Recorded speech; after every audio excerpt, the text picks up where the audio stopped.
Bible बताती है परमेश्वर ने मिट्टी लिया और मिट्टी से एक पुतला बनाया और उसके नथनों में श्वास फूंक दिया। ऐसा उत्पत्ति उसके दूसरे अध्याय 7 वचन में लिखा है कि उसने मिट्टी से पुतला बनाया और उसके अंदर श्वास फूंक दिया। प्रिय लोगों, श्वास जो शब्द है उसको इब्रानी शब्द है खाए, CHAY, खाए बोलकर शब्द है, और उसके नथनों में फूंकते ही वो अंदर चला गया। वो क्या था? परमेश्वर का श्वास था जो उसने फूंका। जरा ध्यान से सुनिएगा, मैं प्रीचिंग नहीं कर रहा हूं, आज हम लोग टीचिंग में जाने वाले हैं, ठीक है? अगर आपके पास पेपर है या फिर किसी से आप उधार ले सकते हैं तो ले लीजिए, पेन पेंसिल किसी से उधार मांग लीजिए, अगर है तो बहुत अच्छी बात है, एक्स्ट्रा है तो बगल वाले को दे दीजिए, लिख लीजिए, आपके लिए बहुत फायदेमंद होगा, ठीक है? चलिए, okay, very good people of God, very nice. हाँ, निकाल लीजिए, वेरी नाइस। चलिए, बाइबल बताती है परमेश्वर ने उसके नथनों में श्वास फूंक दिया। जैसा ही उसने श्वास फूंक दिया, वो श्वास अंदर जाकर आत्मा बन गया। जोर से बोलो, आत्मा। समझ में आ रहा है अभी आपको? अंदर जाकर वो आत्मा बन गया। कौन सा आत्मा? इंसान का आत्मा, मनुष्य का आत्मा, मनुष्य का आत्मा बन गया। अब आत्मा और शरीर दो चीज है, यहां पर देखिएगा ध्यान से। अब शरीर है, उसके नथनों में श्वास फूंका, अंदर गया, आत्मा बन गया। वो आत्मा और शरीर जब टकराया तब प्राण पैदा हो गया। इसीलिए वहां पे लिखा हुआ है कि वो जीविता प्राणी बन गया। तो अब बाइबल में ग्रीक भाषा में आत्मा को न्यूमा बोलते हैं और प्राण को सूखे बोलते हैं और शरीर को सोमा बोलते हैं। नहीं समझ में आया तो कोई प्रॉब्लम नहीं है, समझ में आ गया तो लिख लेना, ठीक है? न्यूमा, सूखे, सोमा, ठीक है? ये ग्रीक भाषा है, नहीं तो अपने भाषा में लिख सकते हैं, कोई प्रॉब्लम नहीं। ओके, चलो थोड़ा सा आगे बढ़ते हैं। अब बाइबल बताती है आत्मा तैयार हो गया, शरीर से टकराया, प्राण तैयार हो गया। प्राण को क्यों बनाया गया? क्योंकि आत्मा की भाषा शरीर को नहीं समझती है, शरीर की भाषा दैट्स गुड नहीं समझती है। तो अब मेरा भाषा कन्नड़ है, मेरा मदर टंग कन्नड़ है। अगर मैं कन्नड़ा में प्रचार करने लगूंगा तो तुम सो जाओगे, बोलोगे संपल्यानंतर आम्हाला उठवा बरं का। ऐसे ही रात का समय है कि नहीं?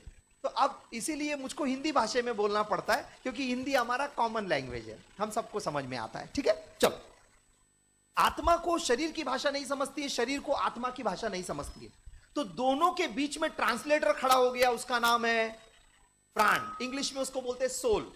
सोल खड़ा हो गया। सोल एक ऐसा चीज है, दो चीजों का प्रोडक्ट है, दो चीजों से, मुझे बाहर जाना है क्या? ओके, दो चीजों से मिलकर बना हुआ है। एक है आत्मा और शरीर, दोनों से मिलकर बना हुआ है, इसीलिए उसके अंदर दोनों का कैरेक्टर है, दोनों का गुण है उसके अंदर। चलिए ना थोड़ा सा आगे बढ़ते हैं। अब हुआ क्या? अब आपको मालूम है सारी सृष्टि को परमेश्वर ने 6 दिनों में बनाया, लेकिन छठे दिन परमेश्वर ने इंसान को बनाया। वो इंसान कुछ और नहीं है, वो परमेश्वर का घर है। तो परमेश्वर ने 5 दिन में जीव जंतु, प्राणी, पशु, पक्षी, पेड़ पौधे, झरने, नदियां, सारे चीजों को बनाया, लेकिन छठे दिन अपना खुद का, थोड़ा जोर से बोलो ना, वाह, अपना खुद का घर बनाया। और बाइबल बताती है परमेश्वर उसके आत्मा में रहता था। ध्यान से सुनिएगा। अब आप बोलेंगे ये सब कहां लिखा हुआ है? तो ये आपको मिलेगा पहला थिस्सलुनीय 5वां अध्याय उसके 23 वचन में। पहला थिस्सलुनीय 5:23 के अंदर लिखा हुआ है कि हमारे अंदर आत्मा है, प्राण है और शरीर है, ठीक है? चलो, अभी परमेश्वर कहां बसता है, शरीर में या प्राण में? आत्मा में। जरा जोर से बोलो, आत्मा में। क्यों आत्मा में बसता है? यूहन्ना 4:24 में लिखा है वो आत्मा है। That's good. परमेश्वर इसीलिए वो आत्मा में बसता है, उसको शरीर से कोई संबंध नहीं है, उसको प्राण से कोई संबंध नहीं है, उसका संबंध सिर्फ आत्मा से है। इसीलिए यीशु मसीह ने कहा उसकी आराधना करने वाले आत्मा और सच्चाई से करेंगे।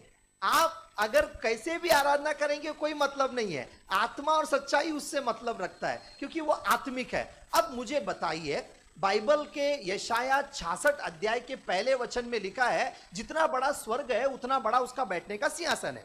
जितना बड़ा धरती है उसके पैर रखने का उतना बड़ा जगह है। अब उसको हम लोग इतने छोटे से चर्च में कैसे लेके आ सकते हैं? जस्ट इम्पॉसिबल, है ना। अभी आपको पता होगा, समुद्र के किनारे पे जाते हैं तो ये बच्चे लोग क्या करते हैं, समुद्र का रेती से अपना घर बनाते हैं। जब हम लोग जाते रहते हैं तो वो लोग बोलते हैं अंकल अंकल मेरे घर में आओ ना चाय पीने के लिए। हम लोग देखते मुस्कुरा के चला जाते हैं। अगर आप परमेश्वर को बोलोगे प्रभु मेरे चर्च में आइए, तो वो हंसेगा कैसे आएगा, है ना, मजाक लगेगा। लेकिन आपको एक बात बताओ, वो आता है कहां? आत्मा में। क्यों? क्योंकि आत्मा एक ऐसा चीज है, आप इसको जितना भी फुलाओगे उतना वो फूलेगा। आत्मा का कोई सीमा नहीं है, उसका कोई सीमा नहीं है। आप उसको कितना भी बड़ा बना सकते हैं। इसीलिए वो आत्मा से संबंध रखता है। हमारा परमेश्वर आत्मा है। जोर से बोलो आमीन। इतना समझा क्या?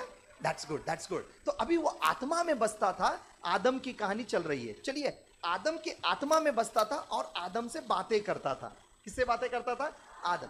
लेकिन आदम से बातें करता था, इसका मतलब क्या है? वो शरीर से तो बात नहीं कर सकता, क्योंकि शरीर को भाषा समझ में नहीं आती। वो प्राण को बताएगा, फिर प्राण उसको बताएगा। लेकिन ध्यान से सुनिए, परमेश्वर का जीवन मनुष्य की आत्मा में बस गया।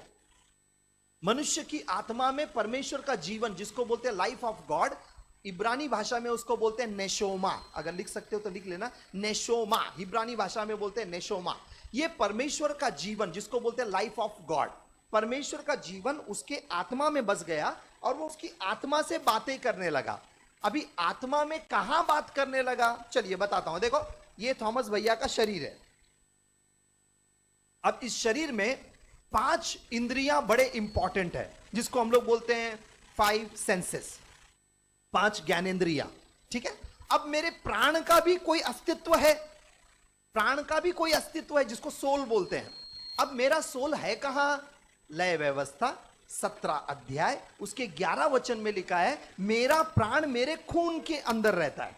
बराबर, ठीक है। लेकिन मेरा प्राण का अस्तित्व है कि नहीं है? यस, है ना। वो उसका सामर्थ्य कहां पे है? हमारे भेजे में है। ये जो भेजा है ना, ये माइंड, ये उसका क्या बोलते हैं, हेड ऑफिस है। समझना जरा, बड़ा इंपॉर्टेंट है। इसके अंदर सबसे बड़ी चीज है इच्छा। जोर से बोलो, इच्छा, विल बोलते हैं उसको। ठीक है। अब देखो, इंसान के पास सबसे बड़ी चीज परमेश्वर ने दी है स्व इच्छा। उसको इंग्लिश में बोलते हैं फ्री विल। दुनिया में, ब्रह्मांड में जो भी आपको दिखाई देता है, उसमें किसी में भी स्व इच्छा नहीं है। स्वर्गदूतों को नहीं, स्व इच्छा नहीं है, वो सब कठपुतलियां हैं, उनके पास स्व इच्छा नहीं है। जानवरों के पास स्व इच्छा नहीं है। जीव जंतु प्राणी पशु पक्षी, किसी के पास स्व इच्छा नहीं है। सिर्फ एक के पास स्व इच्छा है, और वो है इंसान। इसीलिए इंसान सर्वश्रेष्ठ माना जाता है। जोर से बोलो आमीन। क्लियर है? तो अब हम इंसान बहुत इंपॉर्टेंट है, क्योंकि हमारे पास स्व इच्छा है। आपको याद आ रहा है, जब हव्वा फल खाने वाली थी, ये परमेश्वर को मालूम था कि नहीं मालूम था? तो भाग के आके बोलना चाहिए था ना, हे क्या कर रही है तू, पागल है क्या, चल भाग यहां से, खाना मारूंगा कान पट्टी पे, चल। ऐसा बोलना चाहिए था ना। अगर मैं परमेश्वर होता तो मैं ऐसा कर देता, लेकिन परमेश्वर ने ऐसा नहीं किया। क्यों? अरे जोर से बोलो ना, स्व इच्छा। जोर से बोलो ना, स्व इच्छा, फ्री विल। अगर अभी आप जाके फांसी लगाओगे तो परमेश्वर बोलेगा नहीं, भाई तेरा हाथ छोड़ता हूं भाई, पैर पड़ता भाई, ऐसा मत कर यार, ऐसा मत कर। नहीं, नहीं बोलेगा। मरने का है मर, कटने का है कट, खुदी खाने का है क्या खुदी, क्योंकि स्व इच्छा आपके पास है। इसीलिए परमेश्वर आपसे विनती करेगा, लेकिन वो आपको आके रोकेगा नहीं। That is about in your hand, decision lies in your hand. Anyway, थोड़ा सा आगे बढ़िए। तो कहने का मतलब ये है कि वो आत्मा में बसता है, लेकिन हमारे प्राण की कहानी चल रही है। थोड़ा सा आपको बता दूं, हमारे प्राण में सबसे बड़ी है इच्छा और इमोशन। इमोशन को बोलते हैं भावना, और डिसीजन, निर्णय। ये सब कहां है? प्राण में। जोर से बोलो, ये सब कहां है? That's good, that's good. बड़ा मजा आएगा, ध्यान से सुनना। हाँ, ये सब हमारे प्राण में है। इसीलिए हमारे प्राण में बहुत शक्ति है। प्राण छोटा नहीं है, सोल छोटा नहीं है, सोल के पास बहुत पावर है। वो कैसे काम करता है बाद में हम लोग सीखेंगे। चलो वापस आ जाओ आत्मा में। अब आत्मा का पार्ट क्या है? अभी आपने शर्ट का पार्ट, क्षमा करें, शरीर का पार्ट सीख लिया, प्राण का पार्ट सीख लिया। रही बात आत्मा की। आत्मा का पार्ट क्या है? यस, आत्मा के भी 3 अंग है। आत्मा का पहला अंग का नाम है इंट्यूशन। उसको इंग्लिश में, हिंदी में बोलते हैं अंतर्ज्ञान। जोर से बोलो। दूसरे लोगों की भाषा में उसको अंतरात्मा भी बोलते हैं, ठीक है, अंतर्ज्ञान। तो हमारे आत्मा में अंतर्ज्ञान है जिसको बोलते हैं इंट्यूशन, जहां पे परमेश्वर की आत्मा बातें करती है। तो परमेश्वर का जीवन हमसे वहां पे बातें कर रहा था। आदम की, ये सब कहानी किसकी है? आदम की। अब आदम से हमको क्या लेना देना है? वो था 6000 साल पहला, छोड़ो ना उसको, कौन पूछता है, अपना काम करेंगे ना। नहीं नहीं नहीं नहीं, जो कुछ भी आदम के साथ हुआ वो हमारे साथ हुआ। उसने जो भी पाया वो हमने पाया, उसने जो भी खोया वो, थोड़ा जोर से बोले ना बाबा, हाँ समझ में आ रहा है, हाँ थोड़ा मेरे को वो पावर देगा कि हाँ भाई इनको समझ में आ रहा है बोलते। ओके ठीक है, अब देखो ध्यान से। तो इसका मतलब हमको आदम से जुड़ना है, समझेंगे वहां पे लुट गया, वो लुट गया, हम लुट गए। उसको अगर धनी हो गया, हम धनी हो गए, इसीलिए हमारा नाता जुड़ा हुआ है। इसीलिए बता रहा हूं मैं आपको। अगर आप इब्रानियों के 7वें अध्याय में 9, 10, 11 वचन अगर पढ़ेंगे तो बाइबल बताती है मलिकिजेदक खड़ा था, उसके सामने अब्राहम झुक गया और उसको दशमांश दिया। तो बाइबल में लिखा है कि सिर्फ अब्राहम ने दशमांश नहीं दिया, लेवी ने भी दशमांश दिया। लेवी का पता ही नहीं था, अभी तो यह बाप भी नहीं बना था, तो पोता कहां से आएगा, है ना। लेकिन बाइबल में लिखा है 9वें 10वें वचन में लिखा है कि उसका बेटा लेवी ने भी, लेवी किसका बेटा? याकूब का बेटा है। अभी इसहाक पैदा होने का बाकी है, फिर याकूब पैदा होने का बाकी है, फिर लेवी पैदा होने का बाकी है। 3 जनरेशन पहले की कहानी यहां पे आ गई। इसका मतलब जो भी हमारे बाप ने किया वो हमने किया। आदम जब पाप कर रहा था हम कहां थे? जोर से बोला ना बाबा, हम कहां थे? पैदा नहीं हुए थे, आदम के अंदर थे। जोर से बोलो, हम कहां थे? कहानी वहां चल रही है, ठीक है। चलो, अब आदम से परमेश्वर का जीवन उससे बात कर रहा है। कहां बात कर रहा है? इंट्यूशन, जिसको बोलते हैं अंतर्ज्ञान। परमेश्वर अंतर्ज्ञान में ही बातें करता है। हेलो, फिर से बोलता हूं, परमेश्वर अंतर्ज्ञान में ही बातें करता है, क्योंकि उसको माइंड के बारे में नहीं बता पाता है, शरीर उसकी भाषा नहीं समझ पाता है। अब अंतर्ज्ञान काम करता है परमेश्वर से बात करने का, नंबर 1। नंबर 2, दूसरा पार्ट हमारे आत्मा में है संगति। अगर लिख रहे हो तो बहुत अच्छी बात है। संगति, जिसको इंग्लिश में बोलते हैं फेलोशिप। अगर आपका परमेश्वर के साथ फेलोशिप है तो आपके इंट्यूशन में वो बात करेगा। इंट्यूशन यानी अंतर्ज्ञान, हाँ समझ गए, दैट्स गुड, दैट्स गुड। देखो, आपका अगर परमेश्वर के साथ में संबंध है तो वो आपके अंतर्ज्ञान में बात करेगा। अगर आपका परमेश्वर के साथ में संबंध नहीं है तो अंतर्ज्ञान में बात करेगा ही नहीं। तो ये आदम से बात करता था परमेश्वर, अंतर्ज्ञान, क्योंकि उसका संगति बहुत जबरदस्त था। बाइबल में लिखा है परमेश्वर हर शाम को उससे मिलने आता था, सुबह शाम जो भी है, ठंडे समय में मिलने आता था, है ना। तो परमेश्वर उससे हर दिन मिलता था। इसका मतलब मिलना माने क्या?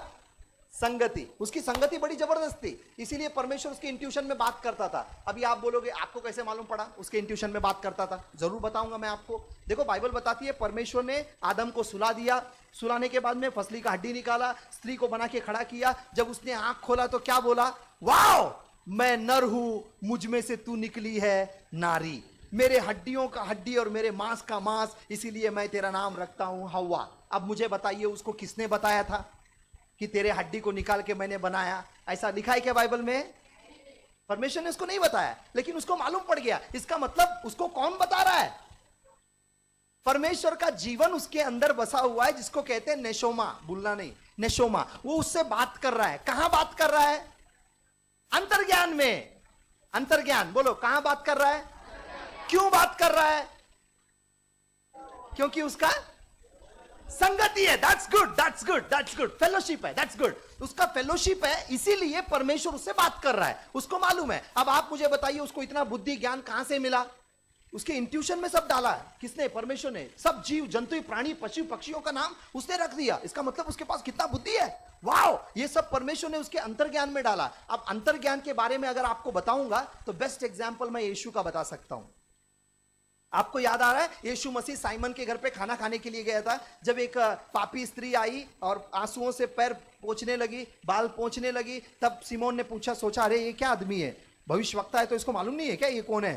तब यीशु मसीह मुड़ के बोलता है, साइमन मुझे ये बता, ज्यादा प्यार कौन करेगा? याद आ रहा है कि नहीं आ रहा है? जोर से बोलो ना। अब मुझे बताओ, उसके मन में क्या ख्याली पुलाव चल रहा है, इनको कैसे पता चल गया? जोर से बोलो ना। अंतर्ज्ञान, that's good, that's good, that's good. अंतर्ज्ञान में समझ में आ रहा है, तो इसका मतलब पहला आदम और दूसरा आदम, ये दोनों को अगर हम लोग समझ गए तो हमारी जिंदगी संवर जाएगी। क्यों? क्योंकि पहले आदम में हम हार गए, दूसरे आदम में हम, दैट्स गुड, पहले आदम में हम मर गए, दूसरे आदम में हम, दैट्स गुड, पहले आदम में हम नीचे उतर गए, दूसरे आदम में हम, वाह, यही तो कमाल है। ये दो आदम समझ लीजिए बस। रोमियो का किताब 5वें अध्याय को घर पे जाके पढ़ लेना, अभी टाइम नहीं है, ठीक है? चलो आगे बढ़ते हैं, ध्यान से सुनना। अब आगे कहानी इस प्रकार से बढ़ती है। कहानी क्या चलती है मालूम है क्या? अब परमेश्वर की आत्मा से बात करती थी। अब तीसरा पार्ट क्या है आत्मा में? उसको कहते विवेक, कॉन्शियंस, कॉन्शियंस, विवेक। हमारा आत्मा में तीसरा पार्ट है विवेक। जो विवेक एक ऐसा चीज है जो हमको राइट एंड रॉन्ग के बारे में बताता है, सही और गलत। वो हमको आप हर समय में बात करेगा, सही और गलत, सही और गलत, ठीक है? चलो, अब हुआ क्या? आदम ने फल खा लिया। जैसे ही फल खा लिया, उसने पाप कर दिया। पाप करते ही जो अंदर बसा हुआ नेशोमा था ना, जो परमेश्वर का जीवन, वो उसकी आत्मा में से निकल गया। जोर से बोलो, उसकी आत्मा में से। अब उसका आत्मा मर गया। जोर से बोलो, उसकी आत्मा। अब प्रश्न ये उठता है, आत्मा मरता ही नहीं है, आत्मा इटर्निटी के लिए, कोई भी आत्मा मरता नहीं है, तो फिर अब आप कैसे बोलेंगे मर गया? नहीं, मरता नहीं है, लेकिन वो डेड पोजीशन में हो गया। क्यों? क्योंकि उसके अंदर जनरेटर पावर देने वाला चीज ही नहीं रह गया। देखो ना, अब जनरेटर लगा देंगे तो सारे ट्यूब और लाइट, सब बल्ब, सब ये फैन चलने लगेंगे, लेकिन जनरेटर चलने के लिए क्या चाहिए हमको? डीजल, है ना? ऑयल चाहिए, डीजल चाहिए। तो वो डीजल कौन है? पवित्र आत्मा। वो आत्मा है, परमेश्वर का जीवन है। वो परमेश्वर का जीवन नेशोमा बाहर निकल गया, तो ये अभी सिर्फ क्या है? खाली जनरेटर है। अब आवाज नहीं कर रहा है, इसके अंदर से पावर नहीं आ रहा है। समझ में आ रहा है क्या अभी? हाँ, तो इसका मतलब पूरा डेड हो गया। डेड हुआ तो हुआ, ध्यान से सुनना क्या हुआ? उसका फेलोशिप टूट गया।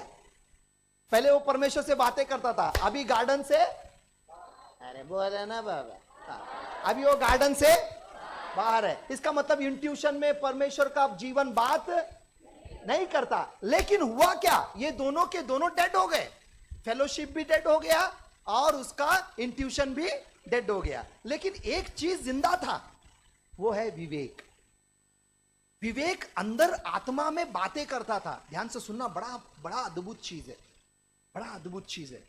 मुझे ऐसा लगता है मुझे खजाना मिल गया 22 साल के बाद, ऐसा लग रहा है मुझे। इसीलिए जहां भी जा रहा हूं मैं कोशिश कर रहा हूं लोगों को समझाने की, और ये पवित्र आत्मा हमको सिखाएगा, थॉमस अन्ना नहीं सिखाएगा। जोर से बोलो आमीन।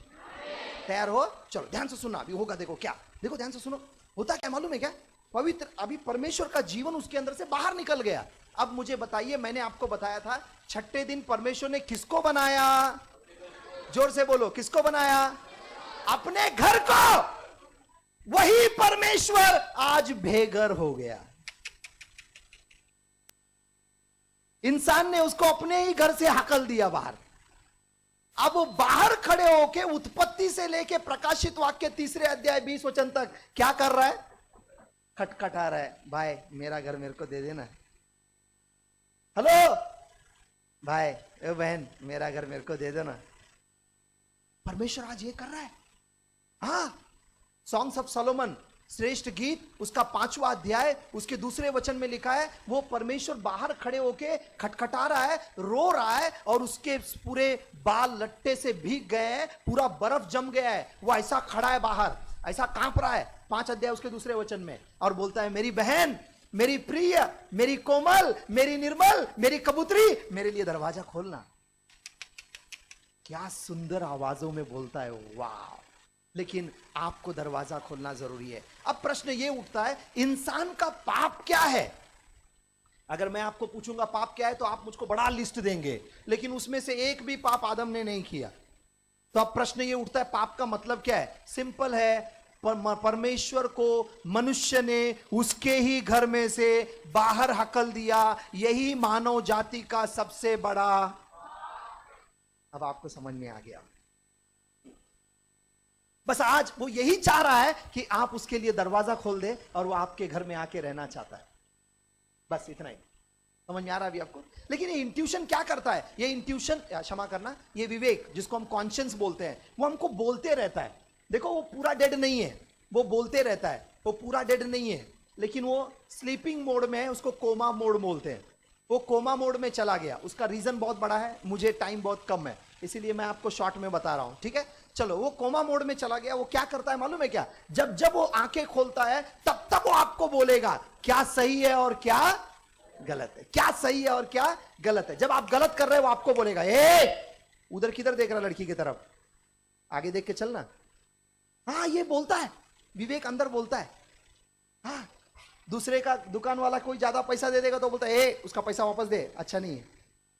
किसी का दूसरे का मेहनत का खाने का नहीं, ऐसा विवेक बोलता है। किसको बोलता है? विश्वासी और अविश्वासी दोनों को बोलता है। देखो, जो बड़े बड़े बिजनेस वाले लोग हैं ना, जिनके पास बहुत पैसा है, उनका विवेक उनको बोलता है, दूसरे का खून का पैसा खा रहा है तू, दूसरा मेहनत पर पैसा खा रहा है तू। तो वो क्या करता है मालूम है क्या? विवेक का मुंह बंद करने के लिए दान देना चालू करता है। अब आपको समझ में आ रहा है लोग दान क्यों देते हैं? अरे, बाहर वालों को आप जाके देखो, उनके पास इतना पैसा है, उनके पास सोने का बेड है, लेकिन नींद नहीं आता है उनको। क्यों नींद नहीं आता है? बड़े बड़े लोग जो है ना, पैसे वाले लोग, उनका सबसे बड़ा समस्या क्या है बोलेगा तो मालूम है? वो लोग बोलेंगे मुझको शांति नहीं है। क्यों? क्योंकि अंदर से कोई काट रहा है। कौन है वो? विवेक। समझ में आ रहा है अभी आपको? विवेक को कॉन्शियस बोलते हैं, अंदर से काटता है, क्योंकि वो आपको बोलेगा क्या सही है क्या गलत है।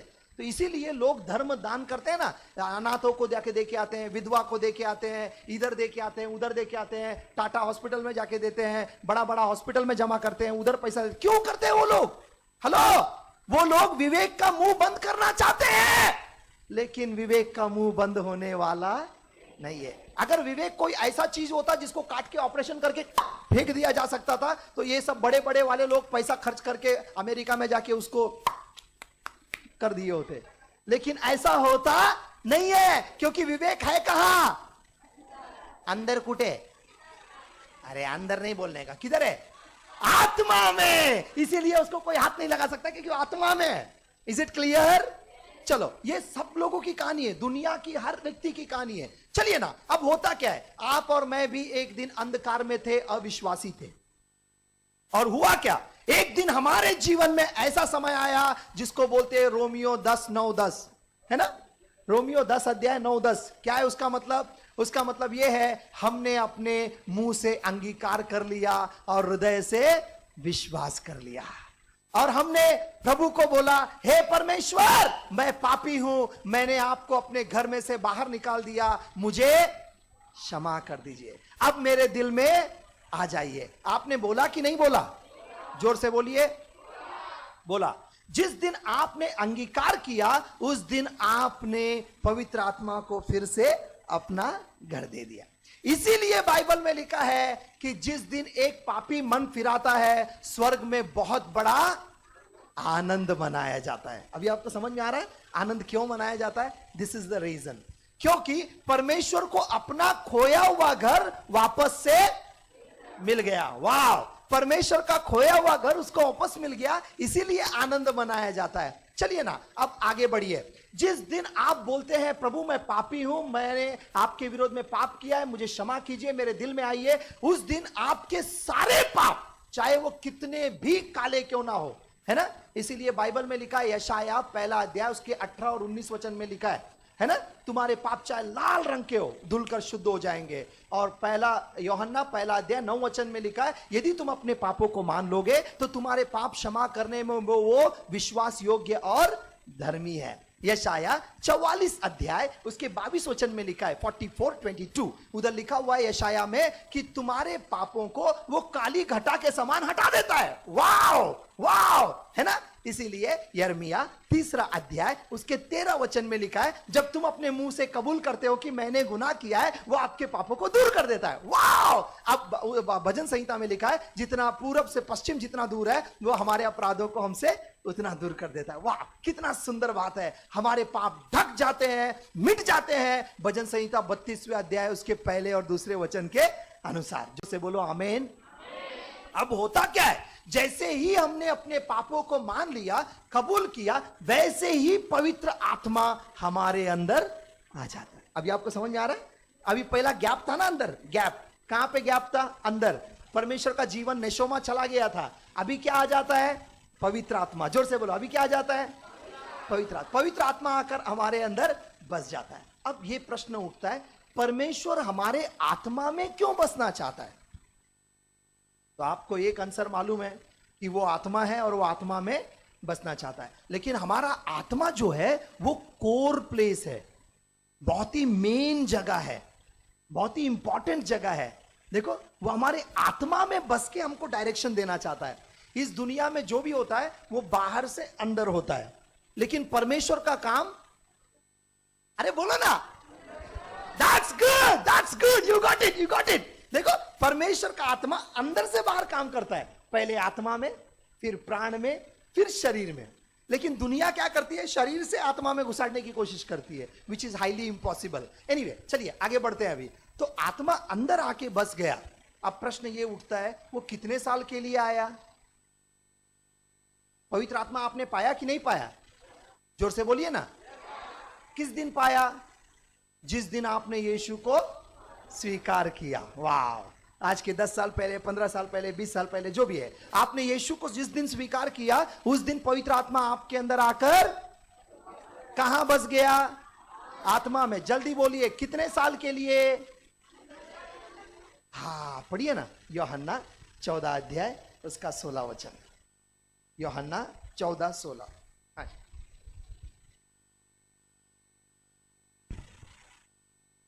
मैं पिता से विनती करूंगा और वह तुम्हें एक और सहायक देगा कि वह सर्वदा तुम्हारे साथ रहे।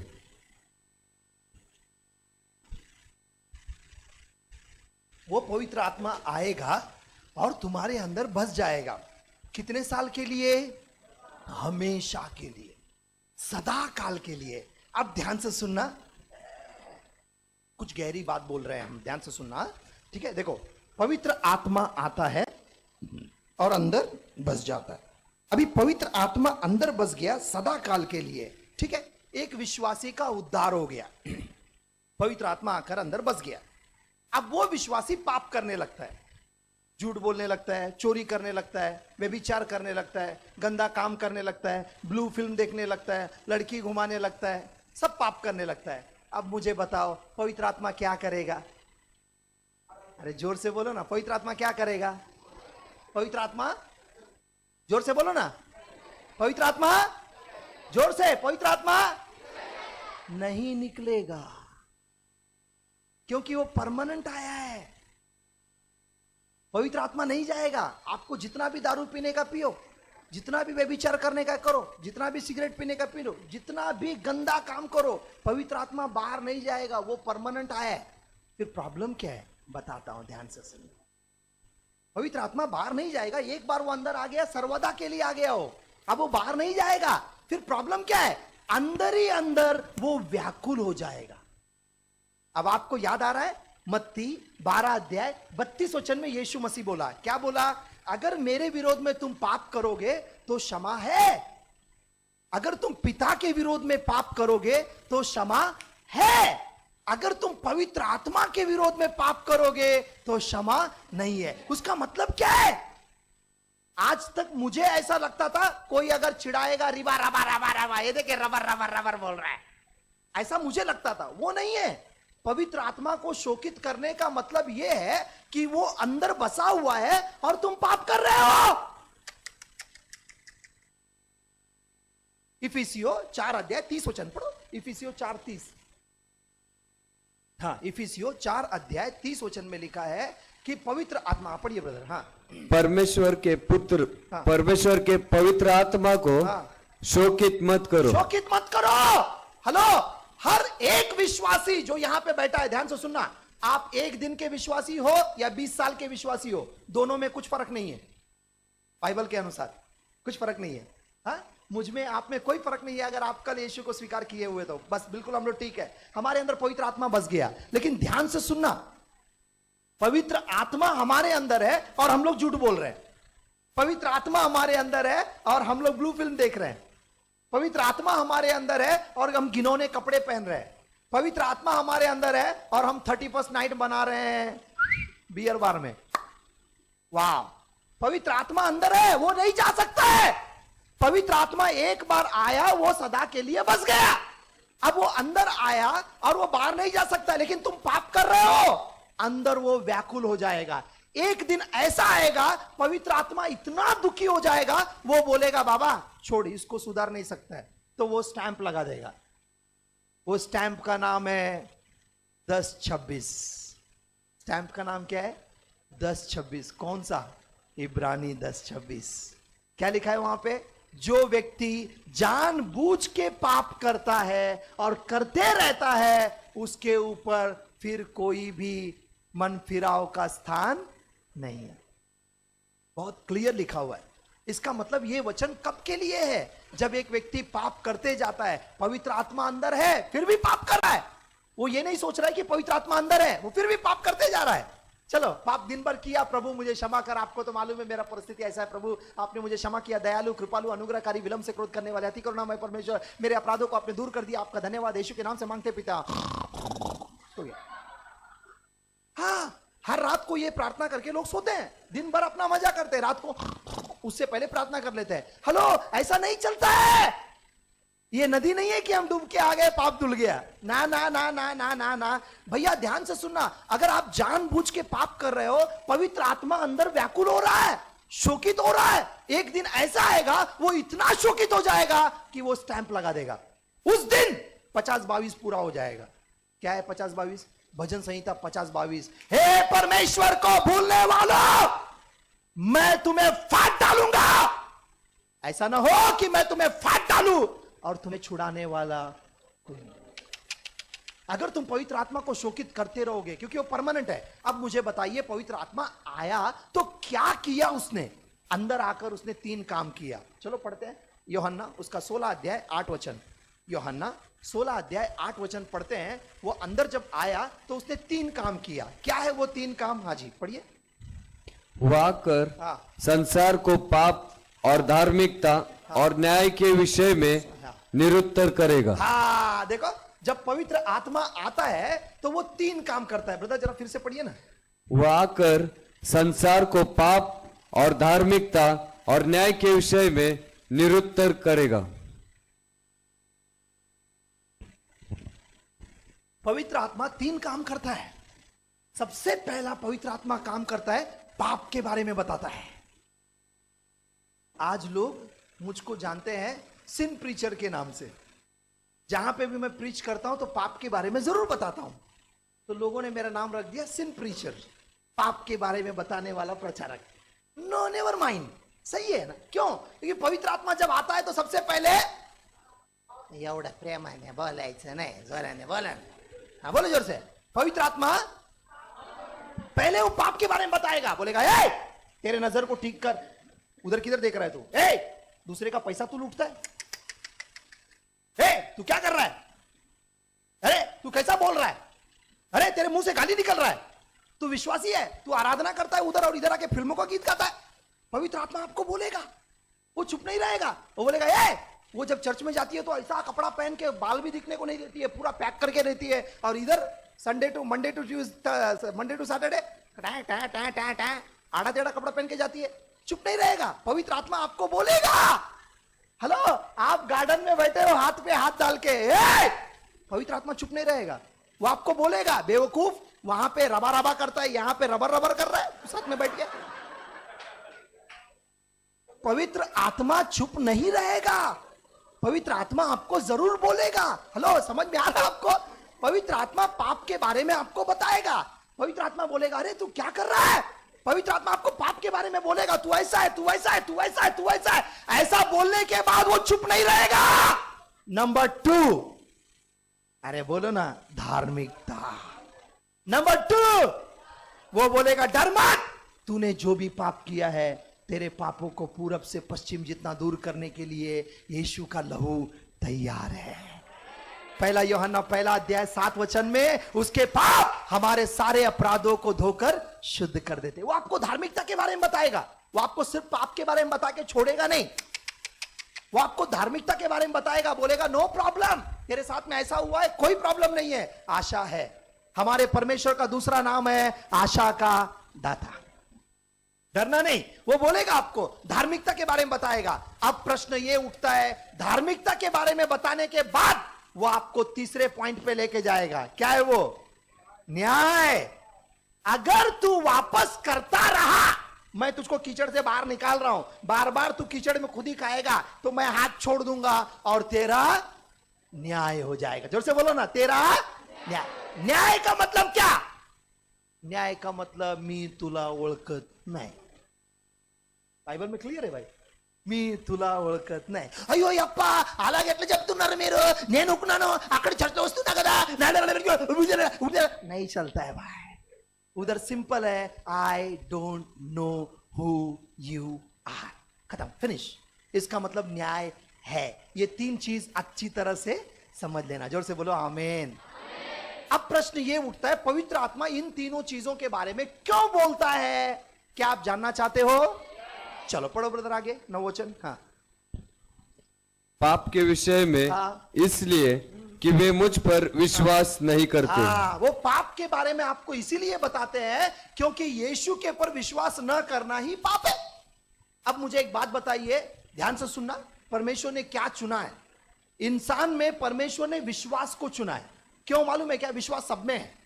इस दुनिया में जितने भी लोग हैं सब में विश्वास है। ऐसा कोई आदमी नहीं है जिसके अंदर विश्वास नहीं है, कोई नहीं है, सबके अंदर विश्वास है। ये परमेश्वर ने पैदा होने से ही डाल के रखा है हर इंसान में। चलो मुझे एक बात बताओ, बर्तिमाई रास्ते में बैठा हुआ था, यीशु को चिल्लाने लगा। यीशु ने उसको बोला क्या चाहिए? वो बोला मुझको दृष्टि चाहिए। यीशु ने कहा जा देखने लगेगा। और फिर यीशु ने क्या कहा? तेरे विश्वास ने तुझे, वाह। अब आपको याद आ रहा है, वो स्त्री आई, पापिनी स्त्री, पैर पोंछने लगी। यीशु ने उससे कहा तेरे पाप क्षमा हो गए, तेरे विश्वास ने तुझे बचा लिया। उधर चंगाई का क्या है? तेरा विश्वास ने तुझे बचा लिया, जा। अब मुझे बताओ, विश्वास ने उसको क्या कर दिया? चंगा कर दिया। इसको विश्वास ने बचा लिया। अब मुझे बताइए, दुनिया में सब लोग विश्वास करते हैं, फिर वो लोग चंगा क्यों नहीं होते? हेलो, दुनिया में सब विश्वास करते हैं, फिर उनका पाप क्षमा क्यों नहीं होता है? ध्यान से सुनना, यीशु ये नहीं बोल रहे हैं कि तेरे विश्वास ने तुझे चंगा किया। यीशु ये बोल रहे हैं तेरा विश्वास जो मुझ में है उसने तुझे चंगा किया। तेरा विश्वास जो मुझ में है उसने तुझे क्षमा किया। समझ में आ रहा है अभी आपको? तो यीशु में विश्वास इंपॉर्टेंट है। आप पत्थर के पास दिन रात जाके खड़े रहो, उसके गोल गोल घूमो, मैं भी घूमता था इसीलिए बोल रहा हूं, ठीक है? आप कितना भी घूमो, नहीं, कुछ नहीं करेगा वो, उसके अंदर विश्वास कुछ फायदे का नहीं है। घुटना छिड़ जाएगा ऊपर चढ़ते चढ़ते, लेकिन वो मां आपको संभालेगी नहीं, बाप आपको संभालेगा नहीं। ध्यान से सुनना, यही तो कहानी है। इसीलिए तो विश्वास इंपॉर्टेंट है, नंबर 1। नंबर 2, हाँ ब्रदर, नंबर 2 क्या है? और धार्मिकता के विषय में, धार्मिकता के विषय में पवित्र आत्मा आपको इसलिए बताएगा कि मैं पिता के पास जाता हूं। क्योंकि मैं पिता के पास जा रहा हूं। अब आप बोलेंगे जाना भाई, इसमें क्या लेना देना है? मैंने भी ऐसे ही बोला, जब ये मैं पढ़ा तो मैं पिता के पास जा रहा हूं, तो जाओ ना, कौन बोला रोकने के लिए? लेकिन इसमें क्या मतलब है? धार्मिकता का इसमें क्या मतलब है? यस, मतलब है। ध्यान से सुनो, यीशु मसीह जब मुर्दों में से जी उठे तो मरिया वहां पे बैठी हुई थी। उसने कहा प्रभु आप लेके गए क्या? यीशु ने कहा मरिया, वो पीछे मुड़ी, बोली ए रब्बुनी। यीशु ने कहा हाथ मत लगा, हाथ मत लगा, हाथ मत लगा। 8 दिन के बाद यीशु मसीह आया और थोमा को बोला हे थोमा हाथ लगा। अब मेरे मन में प्रश्न ये आता है, उसको बोला हाथ मत लगा, इसको बोला हाथ लगा, क्यों? सिंपल आंसर है, लेकिन मेरे दिमाग में बहुत घूम रहा था ऐसा क्या है। ध्यान से सुनना, उस दिन यीशु मसीह अति पवित्र स्थान में अपना खून लेके जा रहे थे। अति पवित्र स्थान में यीशु मसीह को अपना खून लेके जाना था। क्या करने के लिए? महायाजक 5वें अध्याय, इब्रानी 5वां अध्याय, उसका 15, 16, 17, 14 वचन में लिखा है। उसका 6 अध्याय 12, 13, 14 वचन में लिखा है। उसका 4 अध्याय 14, 17, 18 वचन में लिखा है। उसके 7 अध्याय पूरा लिखा हुआ है। यीशु मसीह कौन है? हमारा महायाजक है। यीशु मसीह अब खुद का लहू लेके गया। 9 अध्याय 12 वचन में लिखा है इब्रानी में। यीशु मसीह वो कटोरे में वो मेमने का लहू लेके नहीं गया, 12 अध्याय वचन में लिखा है खुद का लहू लेके अति पवित्र स्थान में गया। वाह! यीशु मसीह अपना खुद का लहू लेके ऊपर जा रहा था, इसीलिए मरिया को बोला हाथ मत लगा। इसका मतलब मैं ऊपर गया और मेरे लहू को छिड़का, अभी मेरा लहू हाबिल के लहू से उत्तम बातें बोलता है। समझ में आ रहा है अभी आपको? इब्रानी 12:24 का मतलब क्या है? इब्रानी 12:24 का मतलब यह है कि यीशु मसीह का लहू उत्तम बोल रहा है। आबिल का लहू क्या बोल रहा था? मेरा न्याय कर, मेरा न्याय कर। लेकिन यीशु का लहू बोलता है हे पिता इन पे दया कर, इन पे दया कर। वो लहू आज भी पुकार रहा है, इसीलिए तो हमारा उद्धार है, इसीलिए तो हमारा छुटकारा है। लेकिन आगे बढ़िए ना, तीसरा पॉइंट और एक बाकी है। पवित्र आत्मा हमको न्याय के बारे में क्यों बताता है? हाँ चलिए पढ़िए ब्रदर, आगे आगे। हाँ से 16 अध्याय उसके 8 वचन आपने पढ़ लिया, 9 वचन भी आपने पढ़ लिया, अब आपको 10वां वचन पढ़ना है। हाँ और धार्मिकता के विषय में इसलिए कि हाँ पढ़िए। मैं पिता के पास जाता हूं और तुम मुझे फिर न देखोगे। हाँ। न्याय के विषय में इसलिए कि संसार का सरदार दोषी ठहराया गया। तीसरा, पवित्र आत्मा हमको न्याय के बारे में इसलिए बताता है कि संसार का सरदार न्यायी ठहराया गया है। मुझे बोलिए संसार का सरदार कौन है? दूसरा कोरिन्थियों 4 अध्याय 4 वचन में लिखा है, इस संसार का सरदार शैतान, इस संसार का स्वामी और मालिक और ईश्वर शैतान। शैतान को क्या कर दिया गया है? न्याय ठहरा दिया गया है, उसका न्याय कर दिया गया है। चलिए अब मुझे बोलिए, आज रात को अगर लूसीफर का मन बदल गया और वो पश्चाताप करने लगेगा, बोलेगा प्रभु आज तक मैंने 6000 साल से लेकर आदम से लेकर थॉमस तक प्रभु बहुत से लोगों को नाश कर दिया, मुझे क्षमा कीजिए प्रभु, मैंने बहुत गुनाह कर दिया, आज के बाद मैं पाप नहीं करूंगा, आज के बाद मैं ऐसा नहीं करूंगा, मुझे प्लीज स्वर्ग में ले लीजिए, भले ही मुझे टॉयलेट की यहाँ पे जगह दे दीजिए प्रभु, लेकिन प्लीज मुझे क्षमा कीजिए। अगर वो पश्चाताप करेगा तो प्रभु उसको क्षमा करेगा कि नहीं करेगा? जोर से बोलो, करेगा। पहला यूहन्ना 1 अध्याय 9 वचन, अगर तुम अपने अपराधों को मान लो तो अपने अपराधों को क्षमा करेगा। क्षमा करेगा कि नहीं करेगा? जोर से, नहीं करेगा। नहीं, उसको क्षमा नहीं है। क्यों नहीं है? ध्यान से सुनो, बताता हूं। उसके ऊपर सेंटेंस हो गया है, उसका न्याय, उसका क्षमा नहीं है, उसके ऊपर सेंटेंस हो गया है। अभी आप बोलेंगे सेंटेंस का मतलब क्या होता है? बताता हूं। कसाब को पकड़ के लेके आया, मालूम है? कसाब को पकड़ा, हमारा महाराष्ट्र का गवर्नमेंट उसको सेंटेंस दे दिया। क्या सेंटेंस दिया? फांसी। लेकिन फांसी पर चढ़ने के लिए उसको 2 साल लगा, 2 साल से ज्यादा लगा उसको फांसी पर चढ़ने के लिए, लेकिन सेंटेंस पास हो गया। इसका मतलब परमेश्वर ने उसके लिए सेंटेंस पास कर दिया। इसीलिए उधर लिखा है, क्या लिखा है? न्याय ठहराया गया। न्याय ठहरेगा नहीं, ठहराया गया। बरोबर बोल रहा हूं ब्रदर? ठहराया गया, इसका मतलब उसका सेंटेंस पास हो गया है। इसीलिए वो पश्चाताप नहीं कर सकता है।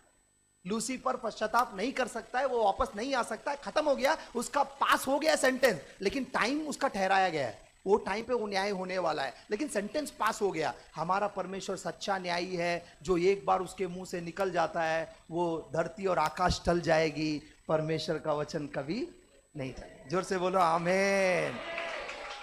ठीक है, अब आपको समझ में आ गया। चलो, अब पवित्र आत्मा अंदर आकर बस गया। ये पवित्र आत्मा जाने वाला नहीं है, इसीलिए पाप मत करना। ये सिर्फ आपके लिए नहीं है, मेरे लिए भी है। मैं ऐसा क्यों बोल रहा हूं मालूम है? मेरे हृदय में प्रभु ऐसा डाल रहा है, पता नहीं, मैं आपको बोल रहा हूं, प्रभु मेरे हृदय में ऐसा डाल रहा है। 2017 हमने बड़ा मजा किया, दुनिया के लिए खतरा था लेकिन हमारे लिए बड़ा अद्भुत आनंद था। लेकिन ध्यान से सुनना, 2018 में अगर विश्वासी सुधरेंगे नहीं तो बहुत जबरदस्त फटका खाएंगे, बहुत जबरदस्त फटका खाएंगे। ये प्रभु मेरे हृदय में डाल रहा है, इसीलिए मैं बोल रहा हूं। अगर आप सुधरे नहीं तो आपको पता है सीधे उंगली से गिने नहीं, फिर परमेश्वर का उंगली टेढ़ा हो जाएगा। आप कल्पना कीजिए अगर परमेश्वर का उंगली टेढ़ा हुआ तो क्या होगा, और ये होने वाला है 2018 में। ऐसा प्रभु मेरे हृदय में डाल रहा है, इसीलिए मैं बोल रहा हूं। अगर आप सुधरे नहीं, बहुत भारी पड़ेगा, बहुत यानी बहुत भारी पड़ेगा। आपको परमेश्वर का सच्चा रूप दिखाई देने लगेगा।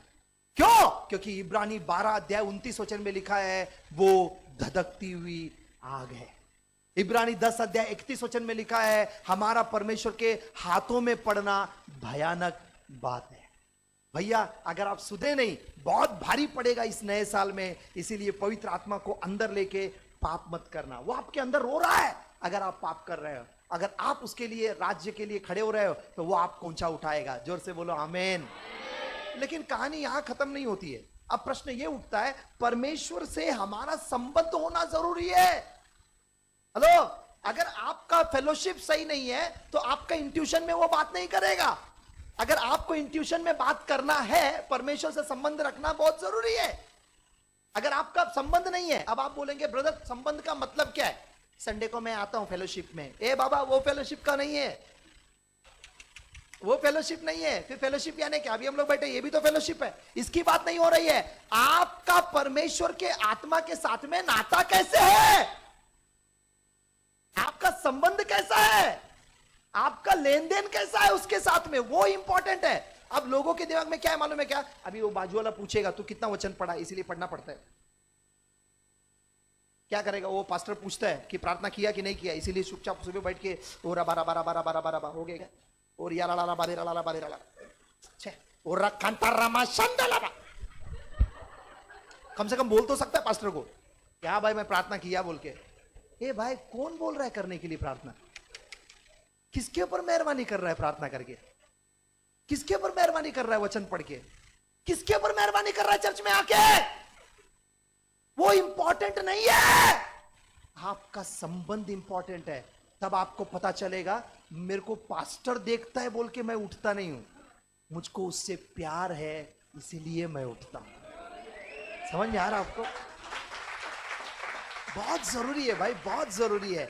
मुझको मेरा भाई, मेरा लोग, मेरा पास्टर वो लोग पूछेगा कितना अध्याय पढ़ा, इसीलिए मैं नहीं पढ़ता हूं क्योंकि ये मेरा लव लेटर है, मेरे लवर से आया हुआ है, इसीलिए मैं पढ़ता हूं।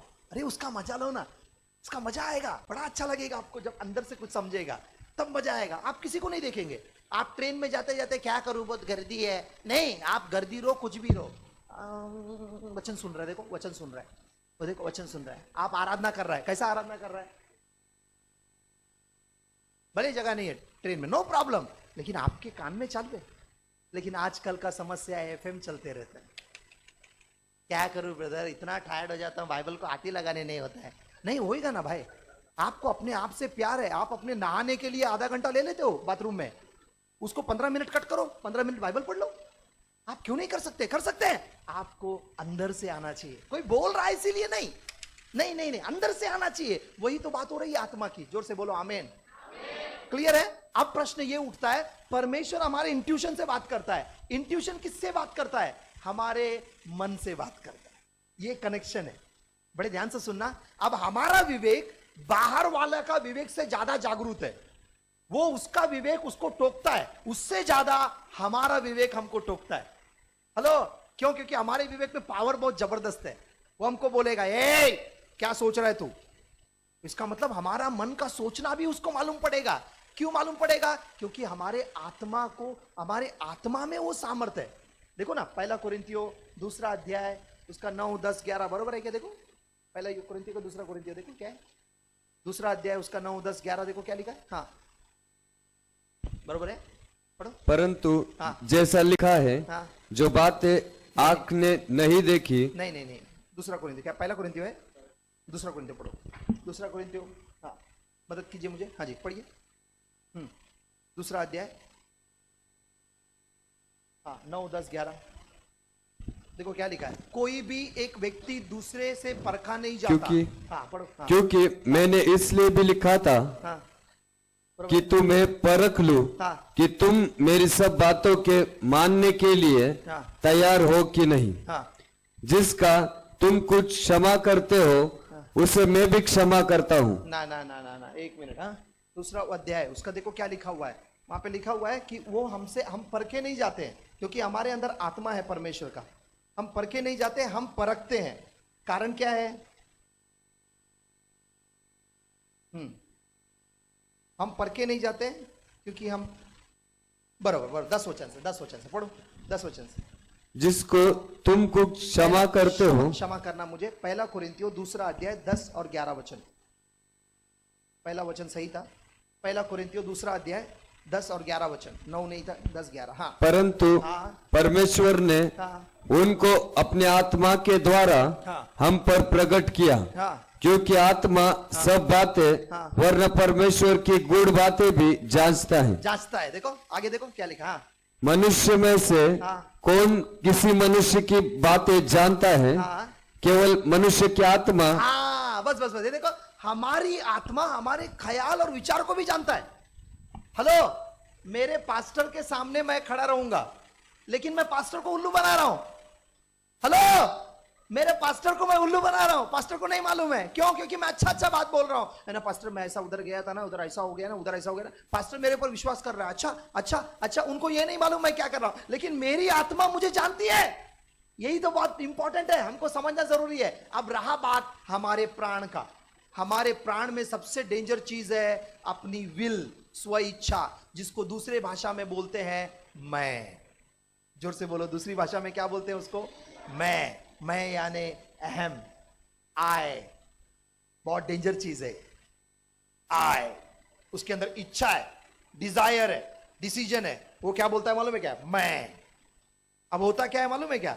अब हमारी आत्मा जब प्राण से बात करता है तो प्राण हमारा मैसेज शरीर तक पहुंचने देता नहीं है। क्यों? क्योंकि उसके अंदर क्या है? जोर से बोलो ना, मैं। हाँ, उसके अंदर मैं खड़ा हो जाता है, वो झुकने को नाम नहीं लेता है। इसीलिए पौलुस लिखता है गलातियों 2 अध्याय 20 और 21 वचन में, जब तक आप ये नहीं करेंगे तब तक आपका जीवन बदलेगा नहीं। आप लाख कोशिश करो, नहीं बदलेगा।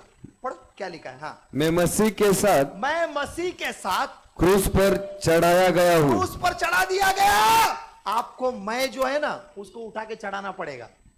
हेलो, गलातियों 2 अध्याय 20 वचन 21 वचन, अपने आप को चढ़ाना पड़ेगा। पढ़ो ब्रदर, आगे पढ़ो। हाँ, अब मैं जीवित न रहा, अब ये थॉमस जीवित न रहा। हाँ, पर मसीह मुझ में जीवित है। अब मसीह मुझ में जीवित है। हेलो, ये देखो, मैं को क्या पसंद है मालूम है क्या? अपना स्टाइल। मैं को क्या पसंद है? अपनी चाह। मैं को क्या पसंद है? अपना पर्सनालिटी। मैं को क्या पसंद है? मैं देखो मैं कैसा बोलता हूं। उसको इंग्लिश में बोलते हैं आई मी माई। ये सबसे बड़ा डेंजर चीज है, आई मी माई, सबसे डेंजर चीज है। इसका मतलब ये हमारे प्राण में राज्य करने वाला चीज है। आपको इसको तोड़ना पड़ेगा। ये अहम है हमारा, उसको तोड़ना पड़ेगा। लेकिन वो कैसे टूटेगा? उसको आपको पवित्र आत्मा के नीचे लाना पड़ेगा। अब 2 बातें आपको बता रहा हूं, बड़े ध्यान से सुनना, बड़ा इंपॉर्टेंट है। होता क्या है मालूम है क्या? हमारा प्राण और हमारा शरीर दोनों एक हो जाते हैं। आत्मा को साइड में ढकेल देते हैं, प्राण और शरीर दोनों एक हो जाते हैं और आत्मा को नीचे डाल के उसको पीसने लगते हैं। इसीलिए रोमियो 8 अध्याय उसके 8 वचन में देखो क्या लिखा है। लिखा हुआ है, जो शरीर के अनुसार चलता है वो परमेश्वर को खुश नहीं कर सकता है। अब आप बोलेंगे शरीर यानी क्या? हेलो, शरीर यानी ये शरीर की बात नहीं हो रही है। शरीर का मतलब होता है प्राण और शरीर दोनों मिक्स हो गए। ये दोनों में बहुत पावर है। कैसे? चलो बताता हूं। एक घोड़ा 1000 किलोग्राम खींचता है। शायद मैंने आपको पिछली बार बताया था, याद नहीं। 2 घोड़े साथ में मिलके कितना 1000 किलोग्राम खींचेंगे? जोर से बोलो ना। मैंने भी ऐसे ही बोला, आंसर बिल्कुल गलत है। एक घोड़ा 1000 खींचता है, 2 घोड़े मिलकर 13,000 किलोग्राम खींचते हैं। मैं तो एकदम चकरा गया, ऐसे कैसे हो सकता है? बोले हाँ, प्रूव्ड है, साइंस प्रूव है, इसको प्रूव करके देखा है। 2 घोड़े को जब साथ में बांध देते हो तो 13,000 किलोग्राम वो खींचते हैं दोनों मिलके। इसका मतलब जरा कल्पना कीजिए ना, जब हमारा शरीर और प्राण दोनों मिल जाते हैं ऐसे डेंजर हो जाते हैं। ये दोनों जब मिल जाते हैं तो उसको बाइबल में लिखा है फ्लैश, उसको हिंदी में बोलते हैं शरीर।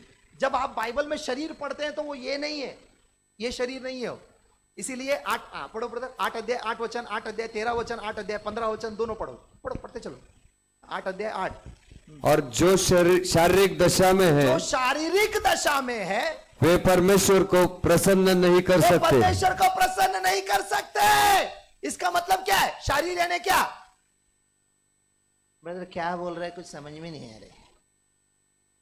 तुम बोलते जा, हम लोग थोड़ा देर आराम करते हैं। मैं कोशिश कर रहा हूं थोड़क्यात में ज्यादा बोलने का, थोड़े समय में कंप्रेस करके ज्यादा बोलने की कोशिश कर रहा हूं। पवित्र आत्मा हमको मदद करेगा, ठीक है? कोशिश करो समझने की, पवित्र आत्मा सिखाएगा। देखो, अब मैं बोल रहा हूं शरीर। शरीर यानी क्या?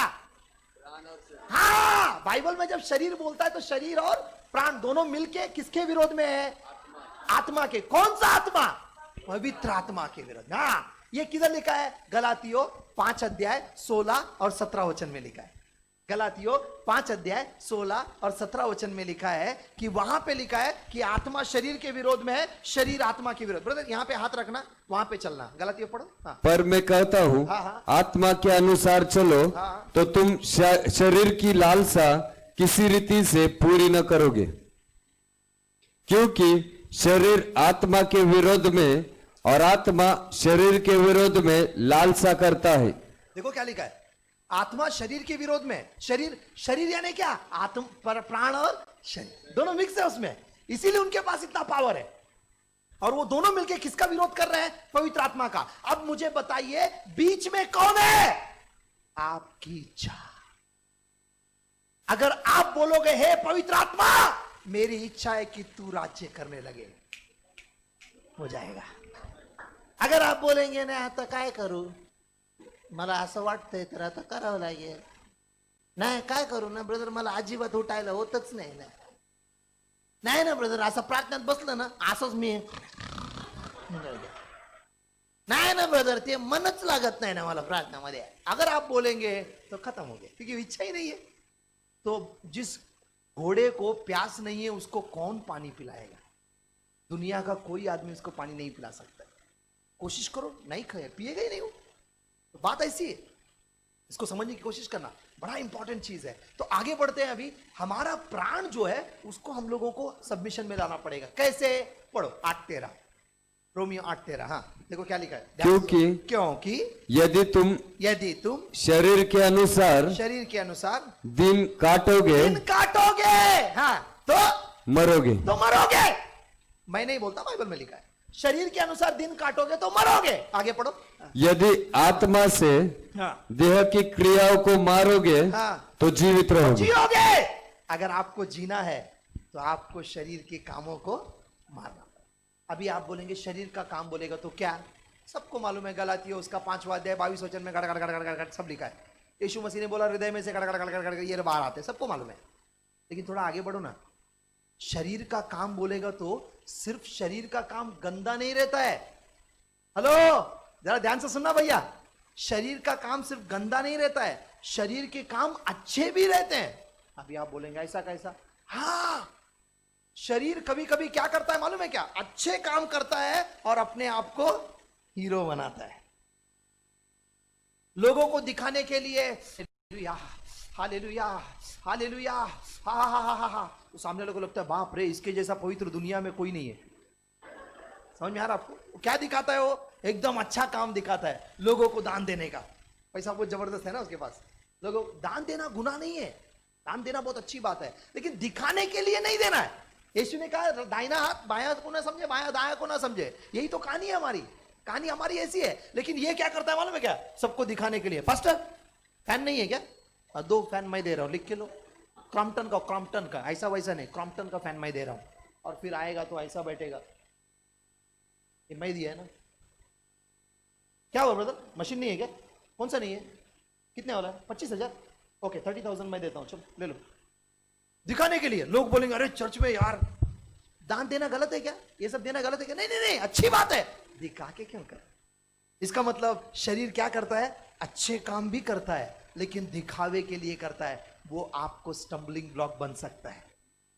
हाँ भाई, स्टम्बलिंग ब्लॉक बन सकता है, आपको रोक सकता है। वो अहम आपके अंदर टूटना जरूरी है, आपको झुकना जरूरी है। इसीलिए तो मैं अब ना रहा, हेलो, मैं अब ना रहा, मैं सलीब पर चढ़ा दिया। बहुत जरूरी है भाई, बहुत जरूरी है।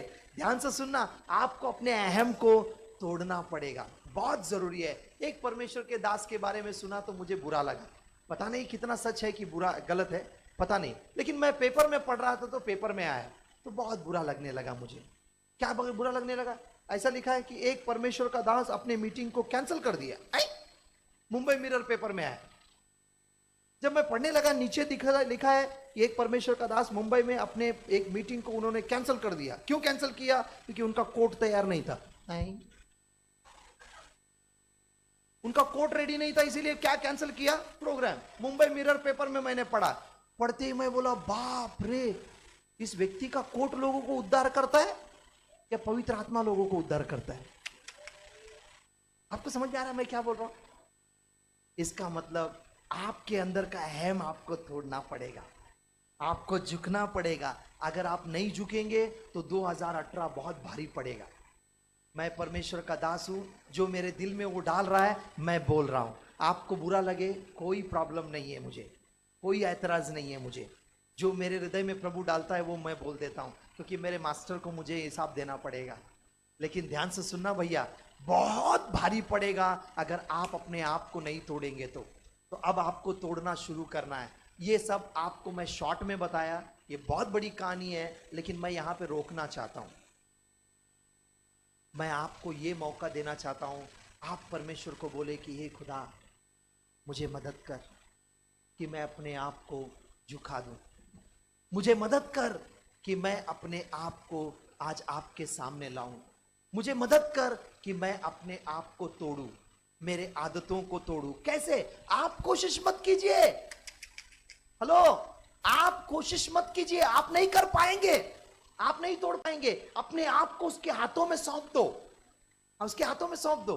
ठीक है, समझ में आ रहा है? चलो, पिछली बार मैंने बताया था, आपको ध्यान से बताइए, ध्यान से फिर एक बार दोहरा देता हूं, ध्यान से सुनना। ये देखो, पवित्र आत्मा आपके अंदर आकर बस गया।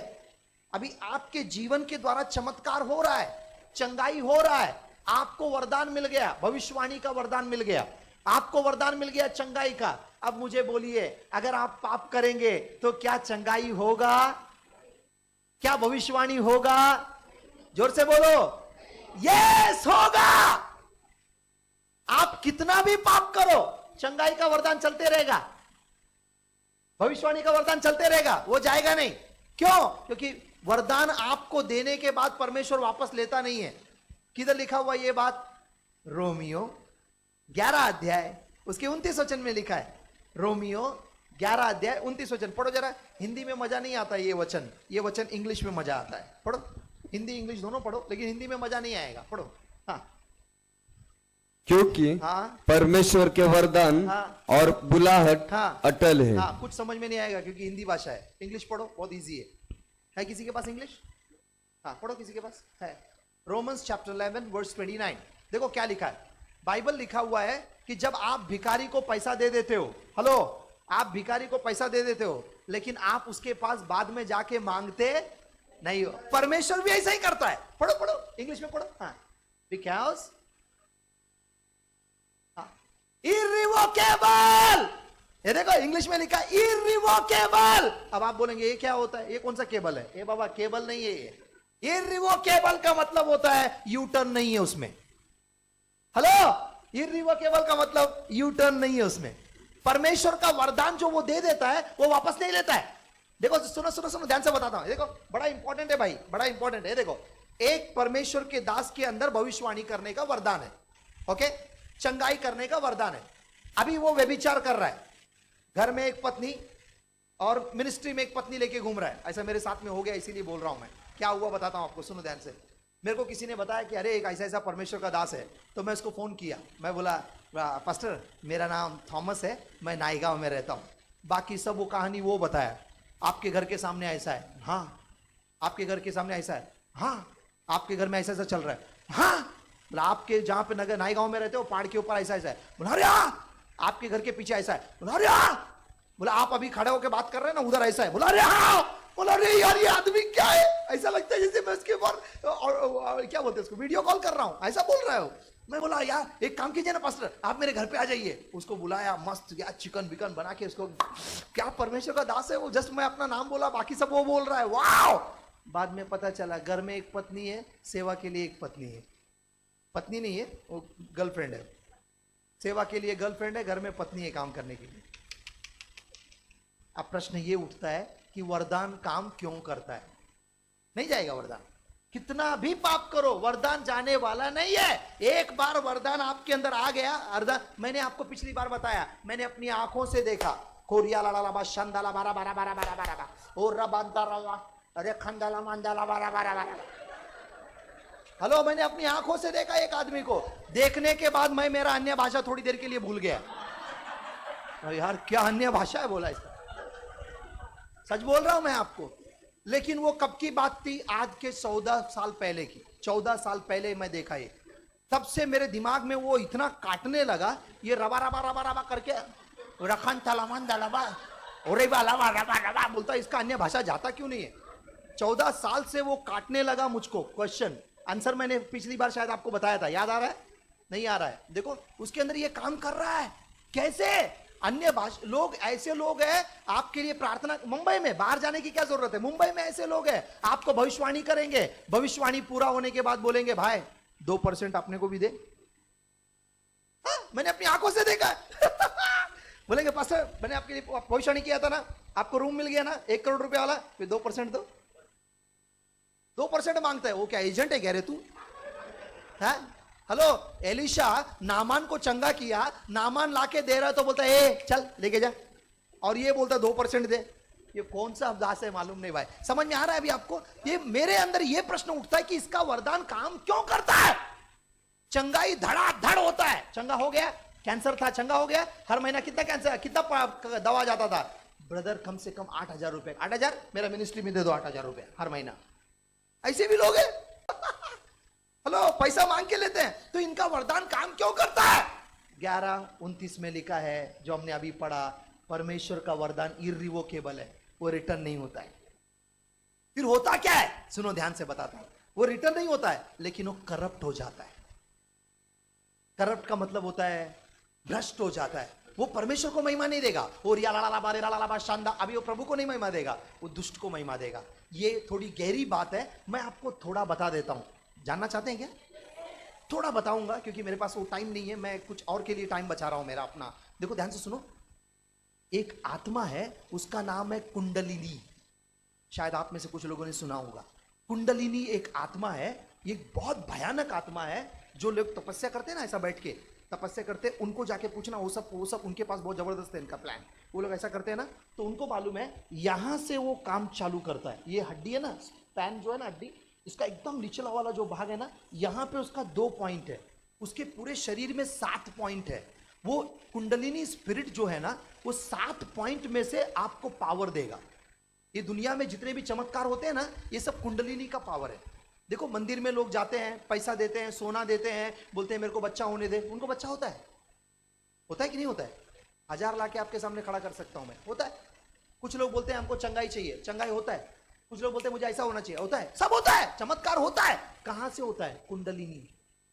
होता क्या है मालूम है क्या? ये परमेश्वर का दास जब ये नहीं समझता है कि मेरा चमत्कार हो रहा है, बगल में लड़की है, मजा ले रहा है, चमत्कार भी हो रहा है, सब चल रहा है, तो ध्यान से सुनना, ये कुंडलिनी स्पिरिट उसके अंदर आ जाती है। पवित्र आत्मा की जगह पे ये आत्मा काम करने लगती है। लेकिन चंगाई किसके नाम में हो रहा है? यीशु। भविष्यवाणी किसके नाम में हो रहा है? यीशु। महिमा किसको जा रहा है? कुंडलिनी। ये किसी को नहीं मालूम। क्यों? क्योंकि परमेश्वर का वरदान वापस नहीं जाता है, वो भ्रष्ट हो जाता है। अब ध्यान से सुनना, इसीलिए चिन्ह चमत्कारों के पीछे भागना नहीं।